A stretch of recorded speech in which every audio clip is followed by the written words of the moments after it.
hello आज बनालो गমৰ लाৰু তাৰ কাৰণে ড্ৰাই ফ্ৰুটছত ললো কাজু আলমণ্ড কিচমিচ খাজুৰ আৰু মাখানা লগতে ললো হলুদ ৰঙা আটা শুকান নাৰিকলৰ গুৰি বেচন গণ শুকান আদা ইলাচি আৰু জালুকৰ গুৰি লগতে চেনি গুৰি কৰা এতিয়া কেৰাহী এখনত ঘিখিনি গৰম হ'বলৈ দি ড্ৰাই ফ্ৰুটছখিনি এফালৰ পৰা ভাজি গ'লো কাজু আলমণ্ড কিচমিচ খাজুৰ তাৰপিছত মাখানাখিনি মচমচীয়া হোৱাকৈ ভাজিলোঁ যাতে গ্ৰাইণ্ড কৰিবলৈ সুবিধা হয় তাৰপিছত লাহেকৈ গেছটো অকণমান কমাই দি মই গণখিনি ভাজিলোঁ কাৰণ গণখিনি হাই ফ্লেমত ভাজিলে ৰঙাটো হৈ যাব কিন্তু ভালকৈ নুফুলিলে লেকেটীয়া হ'ব গতিকে কম গেছত তাক ভালকৈ ভাজি ভালকৈ ফুলিবলৈ দিলোঁ যাতে গুড়ি কৰিবলৈ আমাৰ সুবিধা হয় তাৰপিছত গোটেই ড্ৰাই ফ্ৰুটছখিনি মই অলপ অলপকৈ গুড়ি কৰি ল'লোঁ ড্ৰাই ফ্ৰুটছখিনি নিজৰ পচন্দ অনুসৰি গুড়ি কৰিলে হ'ল যোনে ডালডলীয়াকৈ খাই ভাল পায় তেওঁ কমকৈ গুড়ি কৰিব আৰু যোনে মিহিকৈ গুড়ি ভাল পায় তেওঁ একেবাৰে ফাইন গুড়ি কৰি ল'লেই হ'ল এতিয়া আকৌ মই পুনৰ কেৰাহীত ঘি অলপমান দি বেচনখিনি এইদৰে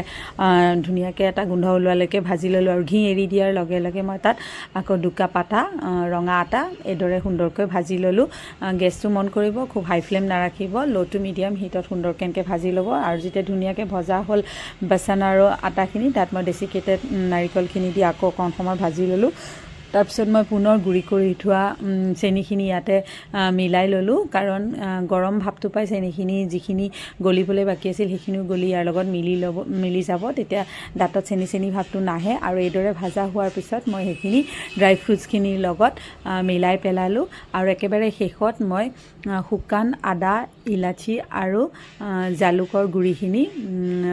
মিলাই ল'লোঁ আৰু এই শুকান আদা আৰু ইলাচি আৰু জালুকৰ